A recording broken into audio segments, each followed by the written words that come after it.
여러분의 투자 활력소가 되어드리겠습니다. 안녕하세요. 주식오락관 1부 진행의 이유진입니다. 참 좋았던 한 주 시작 덕분에 오늘 안도의 한숨을 내쉬었습니다. 금리 인상 속도 조절에 관한 이야기가 나오면서 지난 금요일에 미국에서 또 훈풍이 불어왔는데요. 그 영향이 우리 시장에도 고스란히 이어졌고 또 이제는 정말 바닥을 잡은 게 아니냐라는 목소리도 또 군데군데에서 들려왔습니다.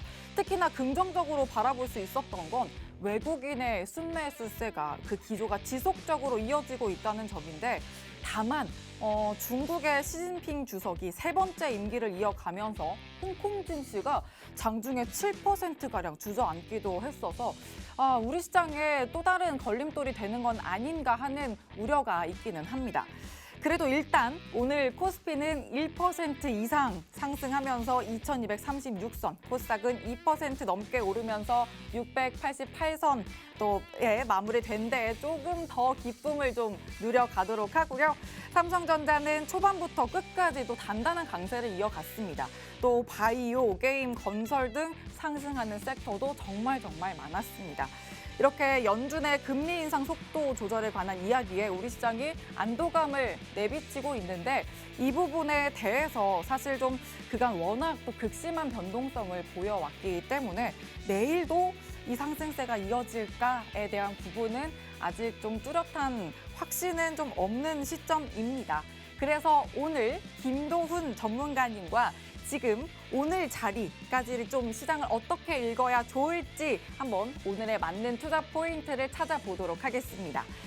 또 이분으로 말할 것 같으면 주가를 움직이는 세력들의 수급까지도 간파하고 계신 분이기 때문에요. 장중에 실시간으로 함께 하신다면 수급이 몰리는 확실한 상승 종목만 잡아가실 수가 있습니다. 지금부터 노란톡방에 들어오시면 그 전략 함께 세우실 수 있는데요. 화면 하단에 QR코드 있습니다. 휴대전화 기본 카메라 켜서 갖다 대기만 하시면 입장 링크 생성되고요. 노란톡 검색창에 주식오락관 김도훈이라고 검색을 통해서도 들어오실 수가 있습니다. 그리고 유튜브 검색창에 팍스경제TV 실시간 방송이라고 검색하고 채널 들어오시면 지금 저희 방송을 실시간으로 참여하실 수 있으니까요. 유튜브 채널도 적극적으로 활용해 주시길 바랍니다. 자, 그럼 전문가님의 실력을 또 세력주의 탄력으로 확인해 드리도록 할게요. 먼저 역대 최대 수익률, 세 자릿수 수익으로 자리를 차지하고 있는 모습 확인되고 있고요. 단타로도 이렇게 아주 탄력적인 모습 보이고 있습니다. 휴스틸 30% 넘고 있고 유니슨 15%, 또 3거래일 만에 24% 보여드린 FN 리퍼블릭 확인되고 있습니다. 또 제노포커스 2거래일 만에 27% 보여드렸는데요. 생방송 중에 소개해드렸던 종목이기도 합니다. 또 2거래일, 1거래일, 또 당일 수익으로도 이렇게 탄력적인 수익 담아드렸다는 점 확인되고 있습니다. 자, 오늘 생방송 중에도 이런 탄력적인 종목들, 극비 세력주를 필살기 종목으로 소개해 드릴 건데 정확한 종목명과 또 장중에 드리는 매수매도 타점 전략 노란톡방 들어오시면 가져가실 수 있습니다. 화면 하단에 이런 QR코드 방송 내내 띄워 드릴 거고요. 휴대전화 기본 카메라로 스캔만 하시면 입장 링크 바로 생성됩니다. 링크 통해 가장 빠르게 노란톡방 들어오실 수가 있고요. 저희 전문가님 노란톡방은 주식오락관 1부 50분 동안에만 들어오실 수 있다는 점 계속해서 기억하시고 지금부터 서둘러서 들어오시길 바랍니다. 자, 다음은 오늘의 관전 포인트 짚어드릴게요. 오늘 1부에서는요. 냉철하게 시장을 읽어내기가 더욱더 간절한 지금 시장입니다. 이런 시장에서 세력의 돈이 흐르는 그 흐름을 통해서 투자 아이디어를 얻어보려고 합니다.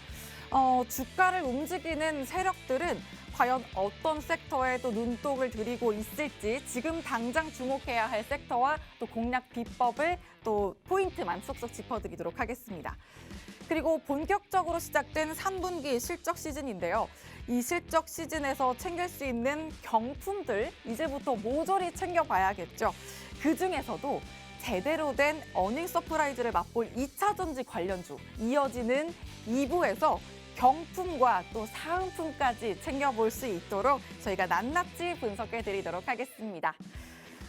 이제 한 주의 시작이면서 어느덧 10월의 막바지에 들어서고 있습니다. 한 달의 마무리를 또 풍요롭게 해내기 위해서 저희와 오늘도 함께 보시죠. 주식오락관 1부 문을 활짝 열겠습니다.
주식오락관 1부 문이 열렸고요. 뛰는 세력 위에 나는 전략가 김도훈 전문가님과 오늘 함께합니다. 전문가님 어서 오세요.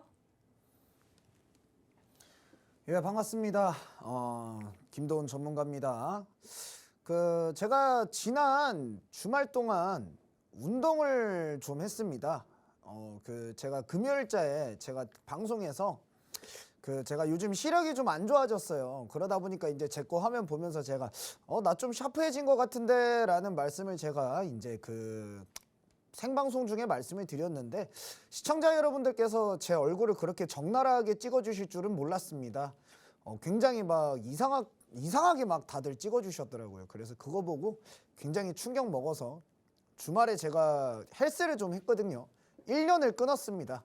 그래서 제가 이제 좀 열심히 운동을 해볼까 하는데 제가 일요일 날에 가슴 어깨 운동을 했어요. 근데 지금 알이 되게 심하게 배겼습니다. 그래서 오늘 강의를 하면서 제가 중간중간에 표정을 좀 찌끄릴 수가 있습니다. 왜 그러냐면 지금 팔을 들 때마다 아파요. 사실은 중력이 너무 강합니다. 그래서 그러한 부분들 조금 양해해 주시길 바라겠고요.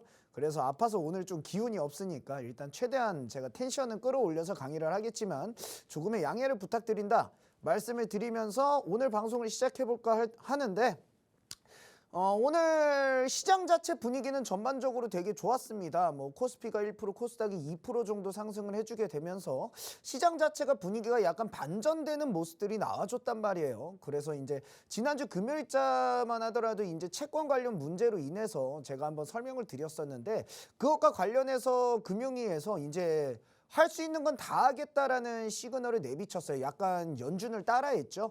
그때 당시에 이제 코로나로 증시가 폭락을 할 때 2020년도 당시에 연준이 할 수 있는 것은 다 하겠다라는 강한 의지를 내비치면서 시장이 반등을 했었던 것을 모티브 삼아서 지금 우리나라에서도 현재 채권 시장이 얼어붙고 강원랜드를 통해서 투심이 얼어붙다 보니까 할 수 있는 건 다 하겠다라고 하면서 가동을 시킨 게 있습니다. 무엇이냐? 바로 채안펀드죠. 채권 안정 펀드를 이제 실시를 하겠다. 가동을 한다. 그래서 당장에 우리들이 채권들 다 매입을 할게. 이렇게 얘기를 하고 있는 겁니다. 그러다 보니까 이제 증시 자체도 채권 문제로 조금 시장 자체가 얼어붙었었어요. 왜냐하면은 결과적으로 봤을 때는 기업들이 유지가 되려면은 지속적으로 돈을 빌려야 된다라는 것인데 이 채권이라는 것의 가격에 대한 부분을 조금 보신다라고 한다면은요. 금리가 올라갈수록 팔 아파라.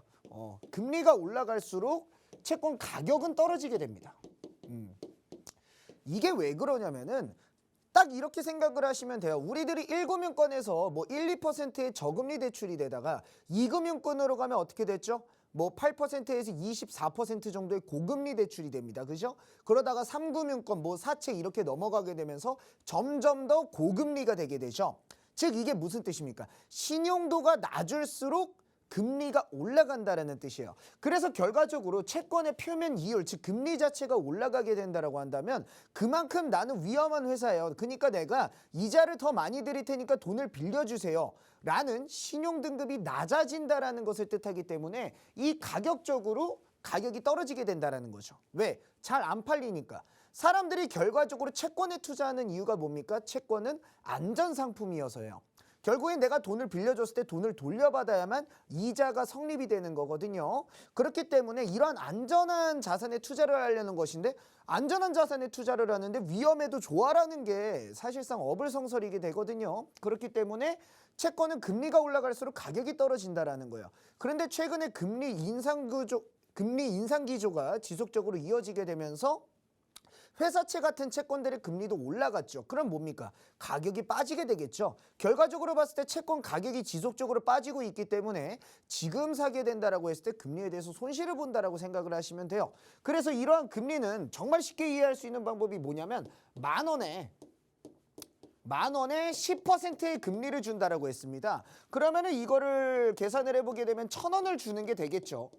그래서 처음에 시장에 나올 때는 1,000원이라는 이자를 주는 10,000원짜리 채권이었어요. 근데 이게 채권 가격이 빠졌습니다. 그럼 어떻게 되죠? 5,000원이 됩니다. 그죠? 만약에 절반으로 반토막이 났다 해볼게요. 5,000원이 됩니다. 그럼 금리는 얼마가 될까요? 똑같이 1,000원을 주는 채권이 된다라는 거죠. 그러면은 뭡니까? 이율이 20%가 되겠네요. 이겁니다. 그래서 금리가 올라갈수록 가격이 낮아진다는 게 바로 이런 뜻이라고 보시면 될 것 같아요. 그래서 채권 가격이 지속적으로 빠지고 있기 때문에 채권 시장의 수요 자체도 굉장히 낮아지는 그러한 효과들이 있었어요. 그런데 여기에서 강원랜드가 촉매제가 되어가지고 사실상 시장을 얼음으로 만든 건데, 그러다 보니까 이제 금융당국에서도 발등에 불똥 떨어졌다 해서 바로 채권펀드 가동할게요. 우리 50조 상당의 유동성 공급할 겁니다 하면서 바로 풀가동을 해버린 거예요. 그래서 사실상 지금 이게 미봉책 수준의 정책은 될 수 있다라고 보여집니다. 그래서 단기적으로는 증시를 부양할 수 있는 얼어붙은 투심 자체를 해소시켜줄 수 있는 그러한 부분들이 될 수 있겠다라고 보여지거든요. 그렇기 때문에 지금 증시에 대한 방향성 자체를 제가 지속적으로 저점은 한번 이탈을 해줘야 된다라고 말씀을 드렸었는데, 저도 약간의 선회를 좀 해야 될 것 같습니다. 그 다음에 연준의 피벗 기대감. 이 피벗 기대감이라고 하면 뭐냐면 그냥 어렵게 써놓은 거고요. 방향 전환이라는 거예요. 정책적 방향 전환. 즉 뭐냐면 연준이 여태까지는 금리를 지속적으로 강하게 올린다라고 하고 있었는데, 이제는 슬슬 약하게 올릴까라고 이제 고민을 하고 있는 시기다, 이렇게 좀 느껴보시면 될 것 같고요. 그래서 사실상 이 피봇이라는 말도 제가 항상 이 주식이랑 금융 쪽에서 일하면서 느낀 거지만 참 이쪽은 말을 어렵게 해놔요. 그죠? 참 뭐 되도 않는 용어들로, 아니 사실은 이거 한국어로 고쳐다가 그냥 연준의 정책 방향전환 기대감 이렇게 써도 되거든요. 근데 기자들도 피봇이라고 써요. 참 이게 저는 이해가 안 돼요. 이게 주식하면서 이게 왜 다들 그렇게 어렵게 용어를 쓰는지. 뭐 YOI라고 하잖아요. YOI가 무슨 뜻이냐면은 전년도 대비거든요. 그냥 전년도 대비라고 하면 되지 왜 YOI라고 씁니까? 그 사람들 못 알아먹게. 그래서 아무튼 여러분 피벗 기대감이라고 그냥 그대로 제가 가져와서 쓴 건데, 어쨌든 방향 전환 기대감이에요. 그래서 연준이라는 이제 세계적인 우리의 은행이 우리 모두를 먹여 살리죠. 사실은 연준의 방향성에 따라서 글로벌 경제 방향성 자체가 달라지니까.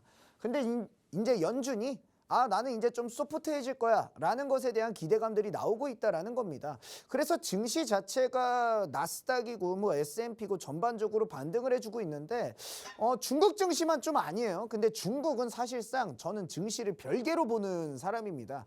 우리나라 증시가 어떨 때는 그 중국 증시랑 커플링이 나올 때도 있고 디커플링이 나올 때도 있는데, 저는 사실상 그거는 어떨 땐 같이 움직일 때도 있겠죠. 근데 어떨 때는 같이 안 움직일 때도 있고, 그거는 그냥 상관없는 증시라고 저희들은 표현을 합니다. 그래서 중국 증시는 사실 저는 별개로 놓고 보는 입장이고, 일단은 우리들은 연준의 스탠스를 좀 따라가줘야 된다. 그리고 국내 증시, 국내 금융당국의 이러한 방향 전환, 그리고 이제 뭐 증안펀드, 증권 안정펀드도 슬슬 실시한다는 얘기들이 나와주고 있고, 공매도 금지도 한다는 얘기도 나오고 있어요. 즉 뭐냐면 정책적으로 이제 슬슬 뭔가 방향 전환을 시켜보겠다는 의지 표명들을 하고 있다는 거죠. 이러한 금융당국의 의지 표명들은 투심을 살려주는 역할을 합니다. 이게 나올 때까지 사실은 기다렸다라고 보시면 돼요. 여태까지는 금융당국에서 뭐라고 했습니까? 투자자들의 몫이에요. 나 힘들 거라고 얘기했다. 지금 투자하면 너네들 몫이야. 고통은 너네가 감수해 라고 얘기를 했었습니다. 근데 이제는 뭐라고 합니까? 이거 해도 너무 빠지는데, 이러다가 우리나라 경제가 너무 나빠질 것 같아 라고 하면서 하는 거죠. 즉 뭡니까? 사실상 이러한 경기 부양책들이 발동될 때가 실물 경기는 이제 최악으로 가고 있다라는 소리거든요. 사실상 그래서 이 증시의 상승세는 길게 이어질 거라고 보진 않아요. 길게 이어지진 않습니다. 왜냐하면 실물 경기가 그만큼 최악으로 치닫고 있는 소리고, 금융당국에서 투자자들아 너네들이 견뎌라 라고 하다가 잠깐만 이건 아닌 것 같아 라고 하면서 지금 정책적인 방향 전환을 하고 있다는 게, 그러면은 결과적으로 봤을 때 베어마켓 랠리 수준이라고 보시면 될 것 같아요. 그래서 이러한 베어마켓 랠리가 나와준다라고 했을 때 지금 아직까지는 방향성에 대한 확신은 없어요. 왜? 지금 여기에다가 제가 선을 하나 그어놨는데, 여기가 이제 추세대예요. 지금 최근에 이제 1년 동안, 올해 1년 동안 하락을 해준 추세대입니다. 근데 이 추세대에서 바라보게 된다라고 한다면, 지금 여기가 상단부고 여기가 하단부예요. 그래가지고 여기에서 보시면 하단부에 있을 때는 여기가 저항작용을 해줍니다. 이런 식으로 저항작용을 해주고 있어요. 그래서 이 하단부를 돌파를 했을 때는 여기에서 지지작용을 받아주는 그러한 역할들이 나와주고 있거든요. 그래서 사실상 아직까지는 하단부의 위치에 있는 상황입니다. 그래서 이 하단부에 있을 때는 사실상 증시의 방향 전환을 섣부르게 기대를 하면 안 돼요. 왜? 아직 매도의 영역에 있다라는 뜻입니다. 정말 간단한 이분법적인 사고예요. 근데 이러한 이분법적인 단순한 사고가 증시에서는 굉장히 도움이 됩니다. 왜?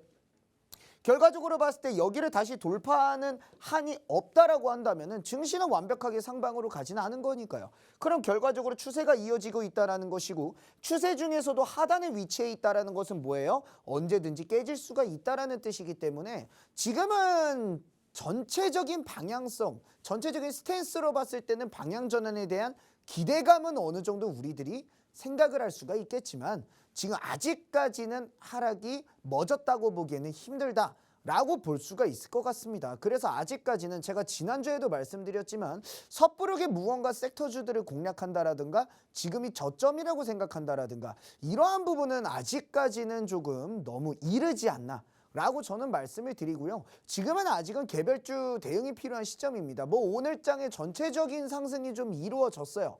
오늘 시장에서 뭐 진짜 건설주들도 이런 체험펀드 가동으로 인해서 올라줬고요. 그죠? 근데 다 단발적인 상승권이라고 보시면 될 것 같아요. 그나마 이제 저점을 잡고서 조금씩 올라와주고 있는 게임주라든가 이러한 것들이 있는데, 게임주가 올라온다라는 소리가 뭐냐면 제가 지난주에도 말씀드렸지만 경기 침체라는 뜻이에요. 이게 결과적으로 봤을 때 경기 침체에 들어서면은 사람들이 밖에서 돈을 안 쓰고요. 집에서 뭐만 하겠습니까? 집에서 할 수 있는 것들을 하겠죠. 집에서 넷플릭스를 볼 거고요. 그렇죠? 집에서 게임을 하게 되는 겁니다. 결과적으로는 뭐예요? 지금 이게 계속 빠지고 있다가 넷플릭스랑 게임 MAU가 계속 빠지고 있다가 다시 상승하고 있다는 소리는 뭐예요? 경기가 어려워졌다라는 뜻입니다. 그래서 경기 침체에 돌입을 했다라는 소리예요. 사실상 게임주랑 콘텐츠주가 성장주랍시고 금리 인상 때 때려 맞았는데 원래 얘네는 금리 인상에 강한 종목들입니다. 금리 인상이란다. 경기 침체에 강한 종목들입니다. 그래서 그러한 종목들이 올라와주고 있다? 경기 침체구나 라고 볼 수가 있고, 이 경기 침체에 들어선 시점에서 시장이 반응을 어떻게 할지는 지켜봐야 됩니다. 지금 그래서 섣부르게 뭔가 막 앞으로 좋아질 거야, 성장성이 높은 종목들 지금 담아놔야 돼, 이런 거 하지 마세요. 이런 거 아직 하지 마시고 좀 기다리면서 지금은 아직 개별주들의 순환매를 조금 더 노려보심이 바람직하다라고 저는 좀 말씀을 드리도록 하겠습니다. 그래서 그러한 개별주, 제가 지난주에 금요일자에도 말씀을 드렸던 종목이 있는데 뭐 오늘자에 12% 정도 올랐어요. 11%인가? 12%인가? 뭐 자세히 안 봤습니다. 저는 오전에 오르다가 오전에 딱 보고서요. 오른다 그러면은 그냥 HTS 꺼버리거든요. 그래가지고 그냥 사실 잘 안 봤는데 한 11% 이상 마감이 된 걸로 알아요. 그 시청자분들께서 말씀을 해주셔가지고, 그래서 뭐 이러한 진짜 상승이 정말 잘 나올 수 있는 개별주들, 이러한 종목들을 정말 제대로 받고 싶다라고 하시는 분들은 지금 바로 노란톡방에 입장을 하셔가지고 기다리시면, 제가 뭐 오늘자 방송 끝나고 이어지는 저녁 9시 온라인 방송에서도 이 공지도 다 노란톡방에서 이루어지니까 다들 들어오셔서 대기하셔라 말씀드리면서 저는 강의 준비해 보도록 할게요. 외부적으로는 연준의 금리 인상 속도 조절, 또 내부적으로는 채권 안정 펀드의 매입으로 인해서 투심이 좀 살아날 기조가 보이는 지금 시장이다. 하지만 더 깊이 좀 들여다보면 실물 경기 침체기에 돌입한 시기이기 때문에 아직은 좀 개별주 위주로 공략을 해볼 필요가 있다라고 또 전략적인 포인트를 짚어주셨습니다. 이렇게 좀 섣부르게 시장에 계속해서 공격적인 투자를 하다 보면 아직은 좀 조심스러운 지금은 포지션을 취해야 된다는 말씀을 해주셨는데, 이렇게 노란톡방에서 전문가님과 함께 하신다면 지금 시장에 맞는 전략적인 포인트를 딱딱 짚어주실 테니까요. 노란톡방 들어오셔서 탁월한 종목에 또 탁월한 매수매도 타점을 함께 잡아보시면 되겠습니다. 아까 또 말씀을 해주셨지만 전문가님이 잡아주신 승부주가 또 11% 이상의 오늘 탄력을 챙겨갔습니다. 이런 탄력들 오늘 같은 기회도 놓치지 않도록 노란톡방에서 꼭 함께 하시길 바랍니다. 화면 하단 QR코드에 휴대전화 기본 카메라 켜서 갖다 대기만 하시면 입장 링크 생성되고요. 또 노란톡 검색창에 주식오락관 김도훈이라고 검색통에 들어오시는 방법도 있습니다. 자, 이제는 첫 번째 강의 본격적으로 시작해 볼 텐데요. 지금 시장에서는 또 어떤 종목만 골라 잡아야 될지 핵심만 쏙쏙 알려주신다고 하니까 집중해 주시길 바랍니다. 그럼 전문가님 얼른 모셔보도록 하죠. 자, 제가 또 이게 강의를 하다 보면 항상 시간이 부족합니다. 제가 이게 말하다 보면은 그때그때 애드리브를 제가 너무 많이 해요. 사실상 그 대본이 없는 상태에서 하는 것이기 때문에 제가 애드리브가 좀 탁월한 사나이입니다. 그러다 보니까 시간이 항상 지금도 부족할 것 같아서 오늘은 좀 다른 얘기 안 하고 강의에 빨리빨리 집중을 해서 시간 내로 끝내는 것을 목표로 해보도록 하겠습니다. 자, 그러면 오늘자 강의는 뭐냐면 바로 현 증시에서 체크해야 될 포인트입니다. 이 지금 증시 아까 전에도 설명드렸지만 간단해요. 첫 번째 포인트가 실물 경기가 침체기에 돌입을 했다라는 것이고, 두 번째가 금리를 제외하고서는 경기 부양으로 정책적 방향이 선회가 되었다라는 거거든요. 이게 무슨 뜻이냐면은 사실상 금리를 올린다라는 거 뭐라고 했습니까? 대중들은 어떻게 알고 있어요? 유동성 멈춰, 유동성을 쪼이는 정책이라고 알고 있죠. 그죠? 근데 갑자기 체한 펀드를 한다라고 합니다. 이 체한 펀드는 뭐예요? 결과적으로 봤을 때는 나라에서 채권을 사들인다. 즉 뭐예요? 유동성을 푼다라는 소리입니다. 이게 무슨 말이냐면은 이 채권 자체를 채권 자체를 무제한 매입하겠다. 이게 뭡니까? 2020년도 코로나 때 나왔던 말이에요. 코로나 때 이미 채권 무제한으로 매입할게요 하면서 증시가 부양이 됐던 거예요. 나 유동성 직접적으로 풀 거야. 이건 시장 개입에 속하는 것이기 때문에 이게 뭐냐면은요. 금리 같은 경우에는 간접 개입이에요. 시장이 직접적으로 매수를 하고 매도를 하고 시장 가격 시세에 영향을 주지 않는 것이 바로 간접 개입입니다.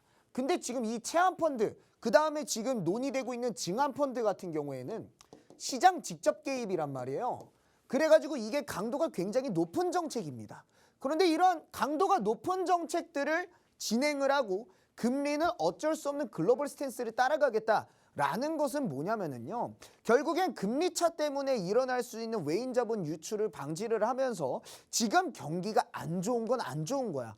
우리들이 결국에는 이 미국 때문에 어쩔 수 없이 금리를 올리다가 왔는데 올리다가 보니까 우리나라 너무 안 좋아. 그래서 경기 부양은 해야 될 것 같아. 라는 뜻으로 지금 진행이 된 거예요. 그러다 보니까 이거는 결과적으로 봤을 땐 지금 만약에 여기에서 금리까지 내리기 시작하잖아요. 그러면은 증시 더 빠집니다. 제가 우리 시청자 여러분들에게 드릴 수 있는 말은 뭐냐면 지금 당장의 금리 인상 속도 조절론들이 나와주게 되면서 이제 천천히 올릴 거야 미국이 라는 생각들을 하고 있잖아요. 그럼 이제 증시가 다시 올라가진 않을까라는 생각들을 하고 있는데 지금 우리나라의 이러한 정책적 방향성을 보면은 이미 우리나라는 굉장히 힘들어요. 씨가 말랐다라는 소리예요. 그런데 이 상황에서 금리까지 내리기 시작한다? 그럼 뭐예요? 결과적으로 봤을 때는 지금 실물 경기 완전 망해가기 직전이야. 터지기 직전이야. 혹은 터졌어요. 이렇게 된다라는 거예요. 그래서 금리를 지금 올리고 있는 스탠스를 취하고 있는 상황에서 이 경기 부양 방향 선회라는 것이 키포인트라는 거예요. 그래서 우리들은 차라리 주식을 할 거면 지금 해야 됩니다. 금리 떨어질 때 주식하면은 우리들 많이 아플 거예요. 그 전에 도망쳐야 됩니다. 저는 이거는 정말 명확하게 말씀을 드릴 수 있어요. 우리 시청자 여러분들께서 증시를 어떻게 바라보시는지는 모르겠지만 적어도 저는 말씀드립니다. 금리가 빠지기 시작할 때는 늦었을 가능성이 굉장히 높다고. 그래서 지금 이제 증시가 결과적으로 이 경기 부양 만약에 증한 펀드나 공매도 금지까지 된다라고 한다면 투심이 완벽하게 살아날 수 있는 그러한 방향성이 제시가 되게 되고 그러면서 증시가 단발적인 상승이 이루어질 것이라고 보는데 그럼 여기에서 과연 어떠한 섹터들을 우리들이 잡아야 되는가요? 그러한 섹터들 어떤 걸 잡아야 되냐면 바로 실적 영향이 적은 섹터군들을 보셔야 된다라고 말씀을 드리고 싶습니다. 이 실적 영향이 뭐냐면 간단합니다. 지금 사람들이 주머니를 꽁꽁 싸매기 시작할 겁니다. 실물 경기가 안 좋아졌고 기업들도 상태가 안 좋아요. 왜? 지금 채권 시장도 돈 푼다는 소리가 뭐겠습니까? 당장에 일단 내가 돈 풀 테니까 너네들 와가지고 채권 좀 사줘. 이거거든요. 근데 이거는 도리어 악효과예요. 이게 왜냐하면 채권 투자의 영역은요, 일반인의 영역이 아닙니다. 보통 일반인들이 뭐 회사채 투자하고 하진 않죠. 거의 극소수만 한다라고 보시면 되는데, 그럼 기관 투자자의 영역인데, 기관 투자자들이 바보도 아니고 나라에서 돈을 왜 풀겠습니까? 급하니까요. 급하니까. 지금 당장에 메꿔야 되니까. 이게 결과적으로 봤을 땐 개인 투자자들의 투심은 살려줄 수 있어도 기관 투자자의 투심을 완벽하게 살릴 수 있는 정책은 아니라는 소리입니다. 그래서 이 채권펀드의 유동성이 당장에 공급된다라고 해서 그게 몇 개월이나 갈지는 모른다. 다만 효과는 금방 떨어질 것이다 라고 좀 볼 수가 있어요. 이러한 정책들은 사실상 장기적이라고 보는 관점이 아니라고 보시면 됩니다. 그럼 결과적으로 경기는 침체가 될 것이고요. 그 다음에 이 회사채는 이러한 자금 수요 자체가 시간이 지날수록 다시 또 안 좋아지겠다라고 볼 수가 있을 것 같은데, 그런 이러한 상황에서 만약에 정말 막 미래 성장성들이 기대되는 종목들이 있잖아요. 그러한 종목들은 사람들이 주머니를 꽁꽁 싸매기 시작하는데 어떻게 돈을 벌겠습니까? 그죠? 그래서 결과적으로 봤을 때는 실적의 변동성 자체가, 변동폭 자체가 작은 종목들이 그나마 주가 방어가 탄탄하다라고 볼 수가 있고, 그 실적 변동성 외에도 이 영향이 적다라는 말에 주목을 하셔야 될 것 같아요. 이게 뭔 소리냐?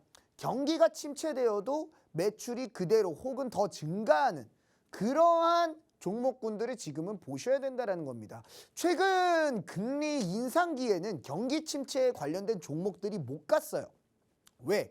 그 경기 침체에 관련된 종목들이요, 사실상 코로나라는 특수 상황 때문에 이 코로나가 결국엔 뭡니까?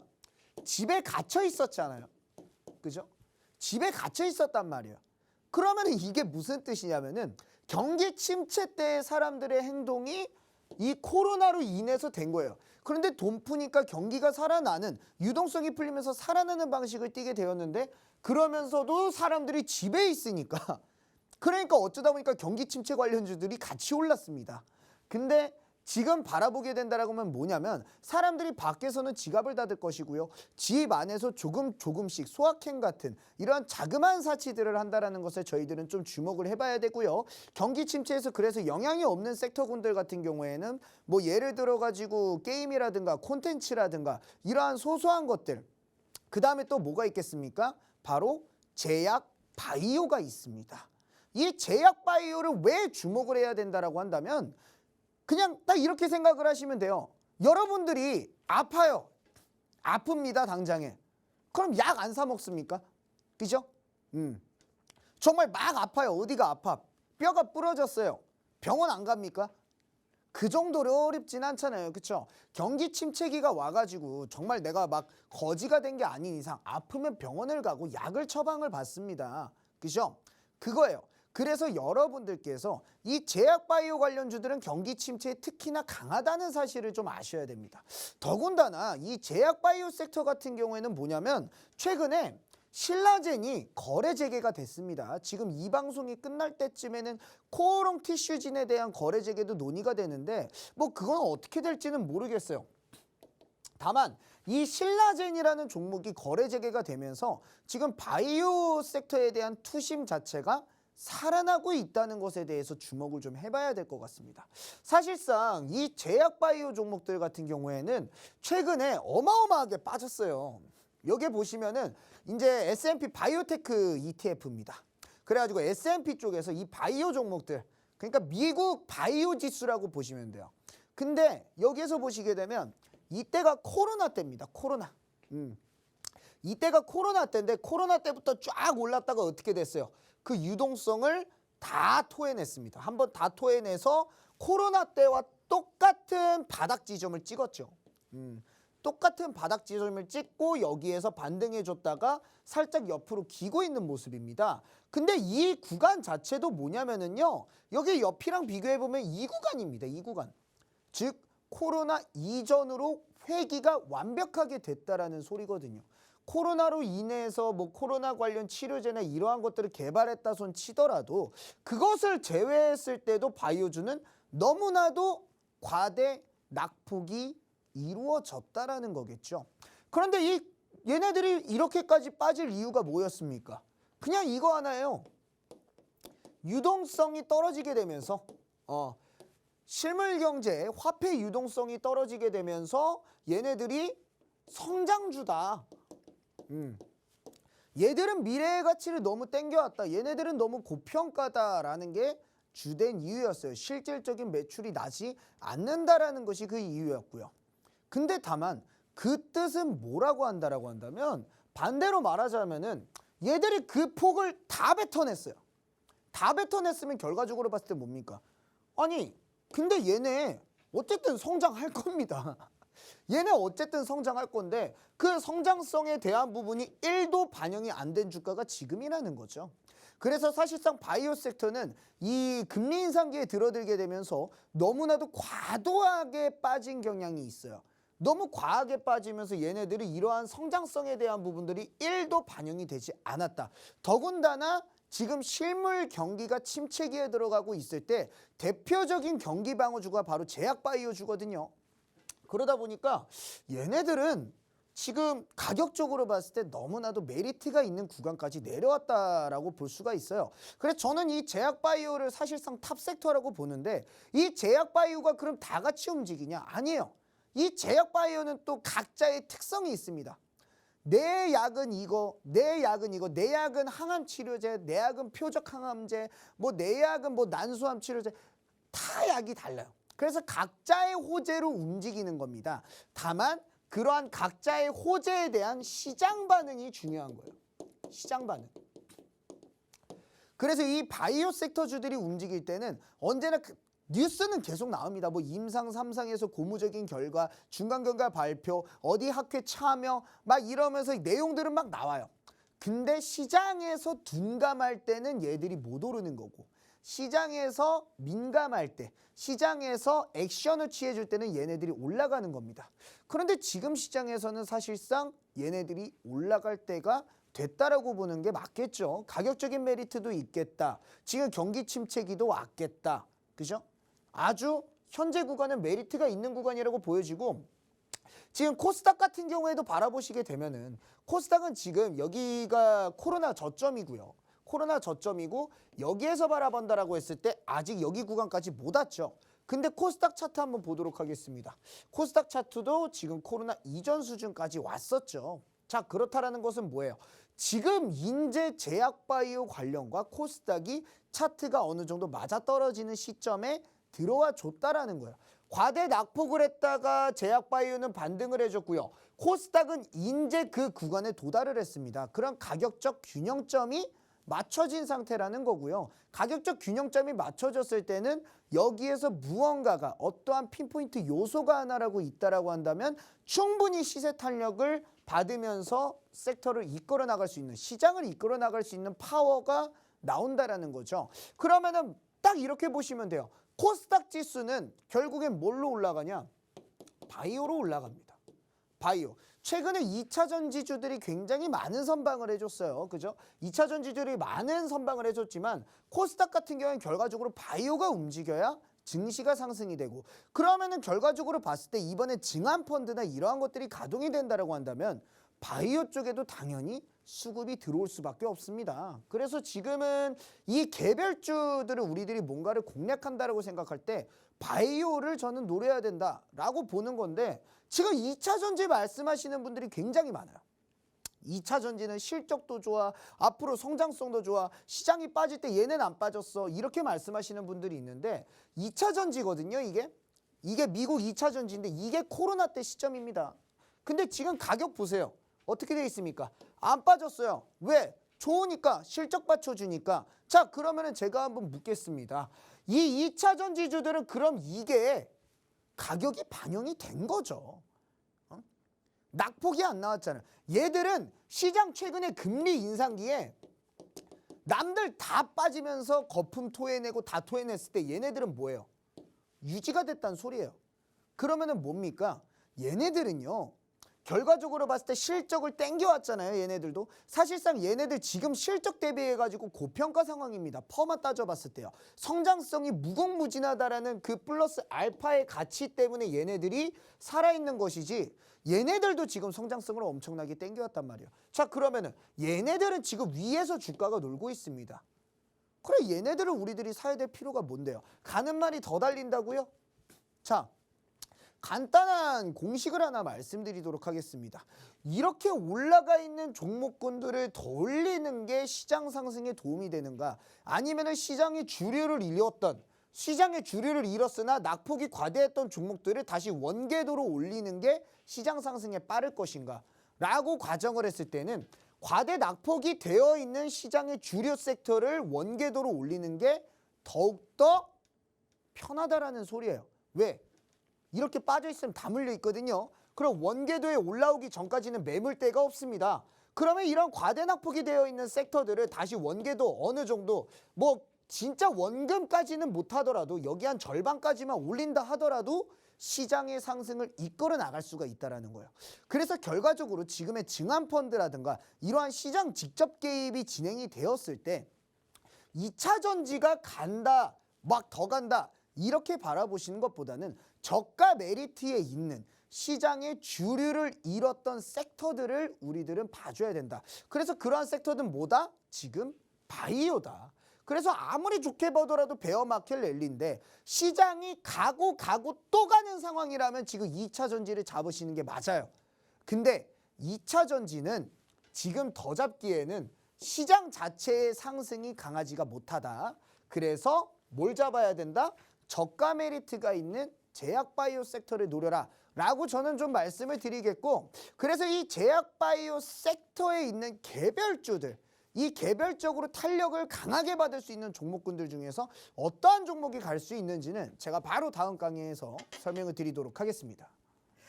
앞선 시장평에서도 말씀을 하셨던 연준의 속도 조절, 또 국내 체험펀드 매입에서 특히 정부의 회사채 매입 효과는 또 단기적으로 투심을 끌어올 수는 있지만 장기로 가져갈 수는 없다. 따라서 실적의 변동성이 적은 종목, 즉 경기 침체에 영향을 받지 않을 종목을 봐야 한다 이렇게 말씀을 해주셨는데요. 바로 그 대표적인 경기 방어주가 제약바이오주다 이렇게 강조를 해주신 겁니다. 하지만 또 이 바이오주 안에서도 저가 메리트를 가져갈 수 있는 움직이는 종목들은 또 따로 있습니다. 그래서 그 개별 종목, 개별주 안에서도 전략을 챙겨가셔야 되는 그 포인트를 꼭 잘 잡으셔야 되는데 그런 전략들을 또 김도훈 전문가님이 아주 탁월하게 세워주실 거고요. 노란톡방 안에서 함께 하신다면 그 전략 여러분도 함께 세워가실 수가 있습니다. 또 최근에 단타로 공략해주신 종목들이 다 그렇게 개별주로 종목을 다 전략을 세워주신 종목들입니다. 3거래일 만에 가져간 FN 리퍼블릭도 그렇고요. 제노포커스도 물론 그렇습니다. 27% 이상 챙겨간 종목인데요. 2거래일 만에 이런 탄력 챙겨주셨습니다. 이렇게 함께 하시면 여러분도 노란톡방에서 함께 담으실 수 있으니까요. 지금 화면 하단 QR코드에 휴대전화 기본 카메라 켜서 갖다 대기만 하시면 노란톡방 들어오실 수 있는 입장 링크 생성되고요. 혹은 노란톡 검색창에 주식 오락관 김도훈 이렇게 검색통해서도 들어오실 수가 있습니다. 자, 그러면 이제 또 많은 분이 기다리고 계실 필살기 종목이죠. 이제 투자 포인트와 함께 차트 힌트도 챙겨보도록 할게요. 제가 설명을 하다가 시간을 잘못 봐서 또 시간에 쫓기게 됐습니다. 빨리빨리 제가 설명을 하면서 우리 시청자 여러분들에게 말씀을 드려야 될 것 같은데, 자, 일단은 오늘자 제가 가져온 종목은 뭐라고 보시면 되냐면, 자, 그냥 딱 이거예요. 바이오주를 하나 가지고 나왔습니다. 근데 이 바이오주가 어떠한 종목이냐면 일단 첫 번째로 위약군 대비해서 4배 이상의 효과가 입증이 된 종목이거든요. 이 위약군이 뭐냐? 다른 약이에요. 다른 약들 대비해가지고 4배 이상의 효과를 낸 임상 결과가 발표가 되었습니다. 그게 이제 어느 정도로 대단한 거라고 한다면 이 HLB 아시죠? 이 HLB가 2017년에서 18년까지 1000%의 폭등을 보여줬는데 이때 이 발표된 리보세라닙이라는 약이 위약군 대비해서 40% 정도의 개선 효과가 나왔어요. 고작 40%의 개선 효과만으로도 이만큼을 갔다라는 소리입니다. 이게 원래 구명정 만들던 회사였어요. 근데 어찌됐던 간에 딱 이 40%만으로도 이 정도의 시세가 나와줬는데 그 위약군 대비해서 4배 이상의 효과라고 한다면 상당히 정말 어마어마한 거거든요. 근데 중요한 거는 그 약이 또 암 관련이에요. 그래서 암 관련이기 때문에 너무나도 정말 핫한 아이템이죠. 그래서 정말 강한 시세를 기대할 수가 있을 것 같고, 그 다음에 투자 포인트가 두 번째가 뭐냐면 500억대 물량을 쥔 세력을 제가 체크를 했습니다. 이 부분은 TV방송에서 못 말씀드리기 때문에 오늘자 이 방송 끝나고 들어오시는 이제 노란톡방에서 제가 온라인 강의 안내를 드릴 거예요. 제가 이 방송 끝나고 사무실 넘어가서 9시에 온라인 강의를 진행을 하는데 거기에서 제가 이 부분에 대해서 좀 자세하게 설명을 드리겠습니다. 그래서 500억대를 실제로 쥐고 있는 거를 체크를 하고, 그런데 그 임상 결과까지 4배 가까운 효과가 나타났으니 뭐 사실은 대박이라고 저는 좀 볼 수가 있을 것 같아요. 그 다음에 최근에 주가가 조정을 좀 줬어요. 근데 이 조정 자체가 제가 깊은 조정이라고 얘기는 해놨지만 뭐냐면 한번 급등을 한번 해체해줬다가 이렇게 내려와 있는 상태거든요.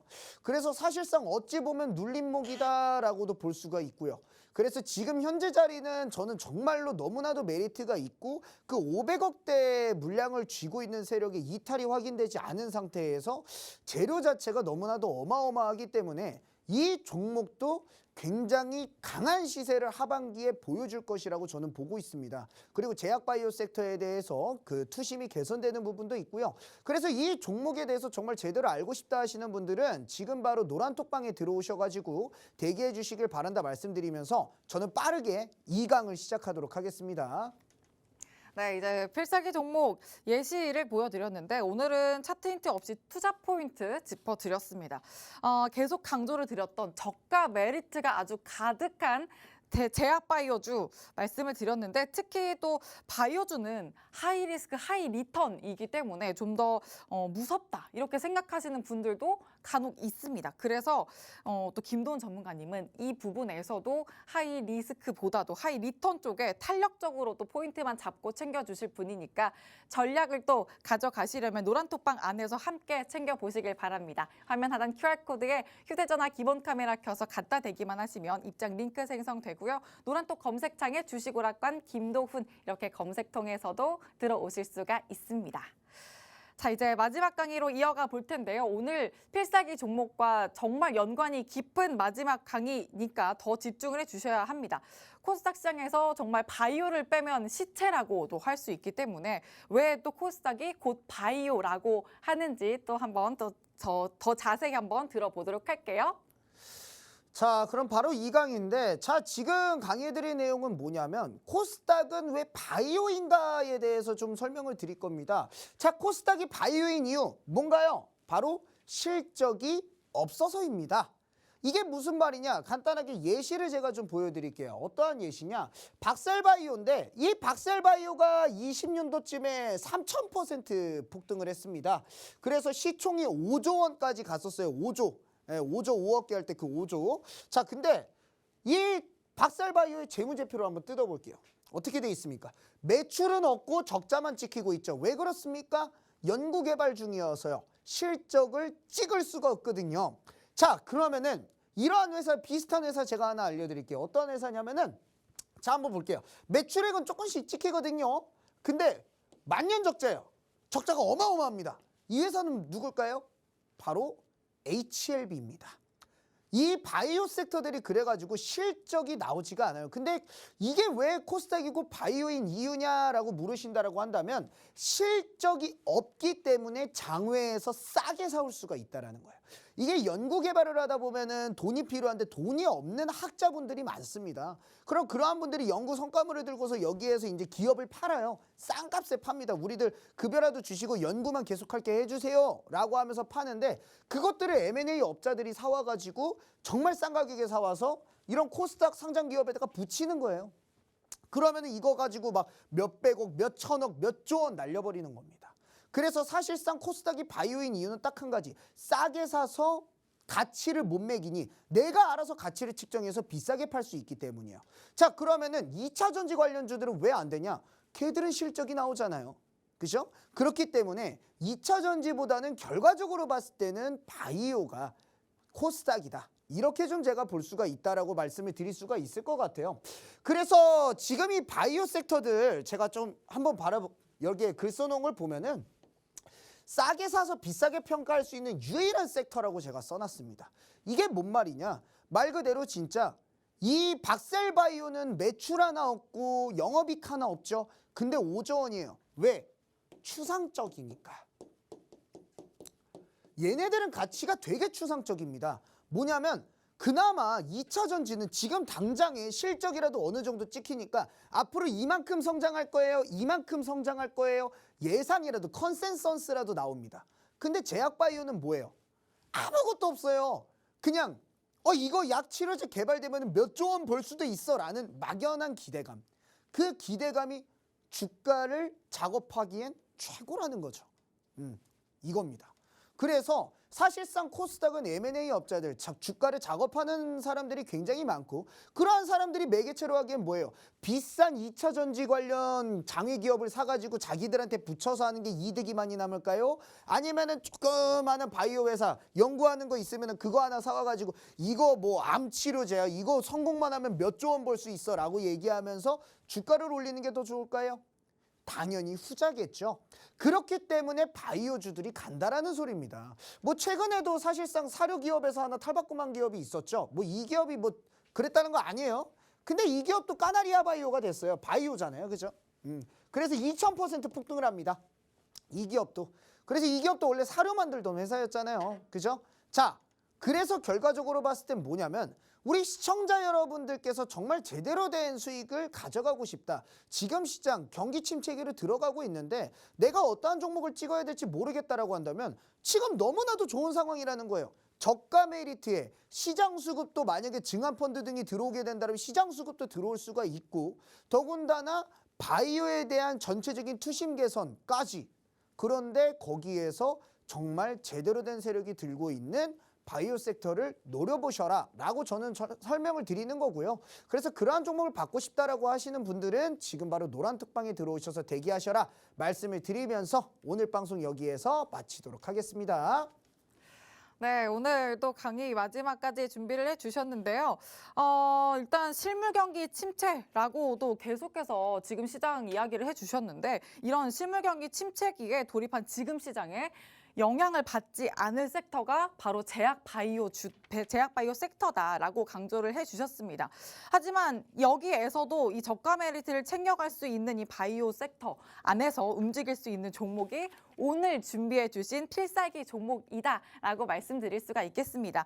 그래서 이 필살기 종목의 매수 매도 타점, 아주 탁월한 매수 매도 타점은 전문가님만이 더 탁월하게 잡아주실 수가 있습니다. 그래서 노란톡방 들어오시면 그 전략 단단히 챙겨가실 수 있으니까요. 지금 바로 들어오시길 바랍니다. 화면 하단 QR코드에 휴대전화 기본 카메라 켜서 갖다 대기만 하시면 입장 링크 생성되고요. 또 노란톡 검색창에 주식 오락관 김도훈이라고 검색통에 들어오시는 방법도 있습니다.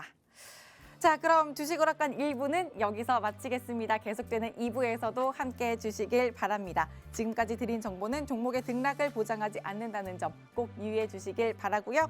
시청해 주신 여러분 고맙습니다.